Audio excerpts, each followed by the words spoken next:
Hello and welcome to another video from Learn American English with this guy. I'm sick once again. I made a podcast like 2 weeks ago about being sick and sick days and whatnot. And 2 weeks later, I'm like even more sick. And I actually went to the doctor a couple days ago and got some antibiotics. But today, I would like to share, it was episode 14, in which I talked about being sick originally. But since it's a YouTube channel, I can offer the transcripts to the podcast, which I hope will be beneficial to your language learning. I know I always find it helpful if, when I'm learning Italian right now, if it has the transcripts available. Now, unfortunately, the transcripts are not always accurate. I was watching, excuse me, an episode of Peppa Pig last night, and there was the Italian word for duck, anatra, and it was totally wrong. But luckily, I know enough Italian now to realize, ooh, that transcript is wrong, and I even think that is helpful too, to language learning when the transcripts are a little off, but you know the right word. Thankfully, I think, because I try to speak clearly enough and slowly enough, that the auto transcripts have not been a problem so far. But please like, subscribe, all that stuff for YouTube. Leave comments if you're having trouble with the auto transcripts. Please let me know. And I hope you find this episode of being sick beneficial. Hello, and welcome to episode 14 of Learn American English with this guy. So, today I am sick. I do have a cold. I got through the podcast without a whole lot of coughing, so not a whole lot of sniffing. So, I hope it'll still be enjoyable. My voice held up pretty well. But I am sick, and I will be out of school tomorrow. So in today's podcast, I talk about some English terms for when you are sick, when you just have the common cold, as we call it. And I also go into how Americans take sick time and vacation time.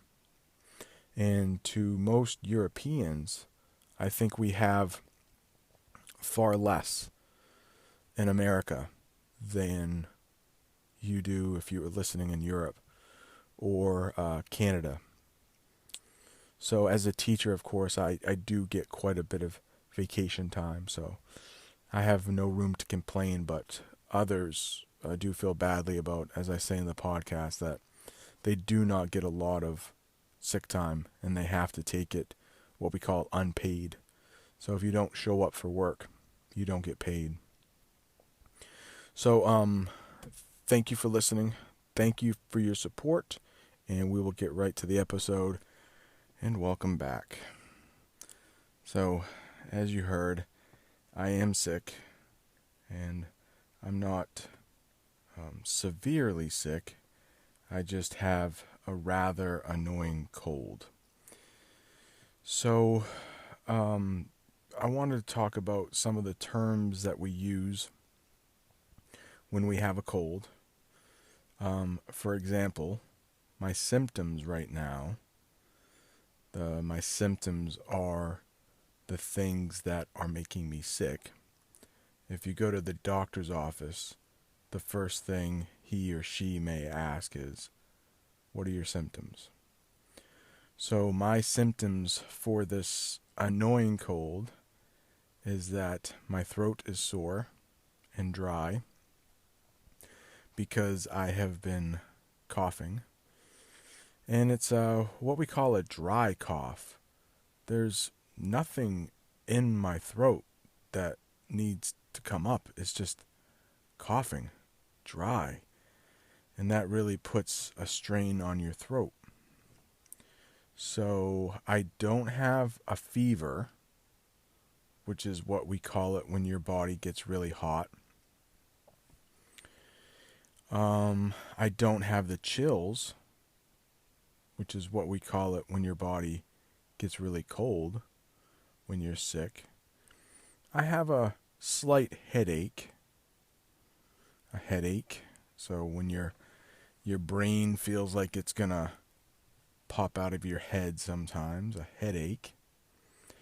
I don't have watery eyes, where my eyes are just running with tears. And luckily I don't have a runny nose. We call it a runny nose. Or you might say to a little kid, get a tissue. Your nose is running. Your nose is running. That means, and not to get too gross, but liquid, I guess, is coming from your nose. And some little kids may, lick their watery stuff that comes out of their nose. We might call that, actually it's a gross term, but we might call that snot. Snot. We call it snot if it's runny. If it's not runny, we might call it boogers, which is kind of gross. But hey, you're listening to this podcast because you want to become better at English, and I don't think you'll find snot and boogers in most English textbooks. So, you're welcome. Snot and boogers. 2 possibly new words you can use in your English conversations. I do have some aches and pains, which my legs kind of hurt. So I might have what we would call flu-like symptoms. I don't think I have the flu. The flu can be really bad and can last a long time. I think I have a common cold with the coughing and the sore throat and a few aches and pains here and there. But I don't have the full-blown flu. I believe this will go away in a few days. Because I believe I caught this from my wife. She has been sick for the past week or so. She is better, but I believe she gave this to me. And that is why I am sick. Because of her. We share a bed, and so at night, the germs probably get passed back and forth. And that's how I got sick. So, with that said, what I want to talk about now is what you do in the United States if you are sick and you have to work. So, it's a little bit unique for me as a teacher, because if I call in sick, that's what we call it, when you can't be at work because you're sick. So when I call in sick, my students are still going to show up to my classroom. So an adult has to be in the room. So what I did, because I lost my voice teaching today, and I felt really bad by the end of the day. What I want to do tomorrow is take a day to rest and recover and get better. So I used to have to call for a substitute teacher back when I started teaching at the beginning, about 20 years ago. Now with technology, I don't have to call for a sub, which is what we call a substitute teacher for short. someone to be in my room tomorrow because I am not. Instead of calling, I now go to a website and put in that I won't be at school tomorrow. And then the website has a bunch of names of substitute teachers who will be in my classroom tomorrow. Now, I had to fill out what we call subplans. And that is what the substitute teacher should do in my place. Now, in the state of Maine, where I live, every middle school student gets a laptop. So all of my work for them tomorrow is online. I put it online already.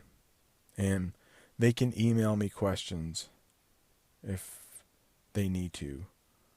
I'll be just resting in bed tomorrow, but it's not like I have, here's another thing, a stomach virus, where some more gross terms, sorry, where you're vomiting or puking, where stuff is coming up from your throat. If I was that sick, I probably wouldn't be able to answer email. But, excuse me, since all of my students have laptops, I left the subplans with instructions on what the substitute teacher can tell my students to do. So it'll almost be like I'm in the room. In the United States, I think, not always, but the more education you have, the easier it is to take a sick day. For example, to be a teacher, I have 15 sick days a year. And if I don't use all 15 sick days, they will roll over to the next year, which means I can still use them. So if by the end of this school year, which ends in June, let's say I still have 11 of my 15 sick days, I will get 15 more next year, plus I will add the 11 that I already had. Now, I'm not a math teacher, but I think that's 26. So, for my example, I would have 26 days to be sick next year. So they keep adding up, which is good in case I ever got really sick and I needed to miss a month of school. We usually go to school 25 days for a month. If I got really bad sick, I could use those sick days and still get paid. So in that area for being sick, teachers have it pretty good. Pretty good. Now, for me to be a teacher, I had to go to college and graduate, and it took me 5 years because I can teach English or I can teach history. I have a certification to teach either English or history. But let's say you were working at a convenience store. It's like what we call a convenience store is like a little gas station. They may sell some snacks. They probably work by the hour. They probably get paid by the hour, where I get paid by the year. So no matter how many hours I put in, I still get paid the same amount. If you work at a convenience store, you only get paid for the hours you work. And if you are working one of those jobs, the average is you might only get 2 sick days a year, which might sound crazy, but only 2 sick days a year. But let's say you have to miss 5 days that year, you wouldn't get paid for 3 of those days. Now, that job does not require a college education. And that job might not get any vacation at all. The average is about 2 weeks vacation per year in the United States. To some Europeans, I think that sounds pretty small. Only 2 weeks all year of vacation. So that means you can take time off from work, but still get paid for your 2 weeks. And it's usually, if it's an hourly wage, if you're getting paid by the hour, it probably equals 10 days because they work 5 days a week. Now with teaching, of course, we get a lot of vacation time compared to most in the United States. A lot. Probably, if I added it up, 9 weeks in the summer and approximately 3 or 4 additional weeks throughout the year. So that's a lot, that's maybe 15 weeks of vacation a year. We don't get to pick when we take it, though. If you have a job where you have a college degree and you've been with the company for, let's say, 10 years, you might get 4 weeks of vacation or 3 weeks of vacation. Some get a little more, but just to kind of generalize it, I think 5 weeks of vacation is probably considered quite a lot in the United States. And I do feel badly for those people that, if you have young children, that can take away your sick days really quickly. So I think I'm going to end the podcast for today. We talked a little bit about some gross stuff, what happens when you're sick, and taking time away from work when you actually do get sick. So please follow my Instagram.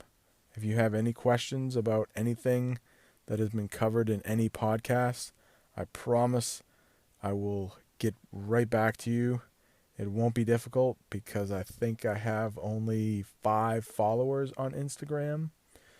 So, and I have heard from a lot of people on the app Hello Talk. So thank you so much for your support, and I will see you next time.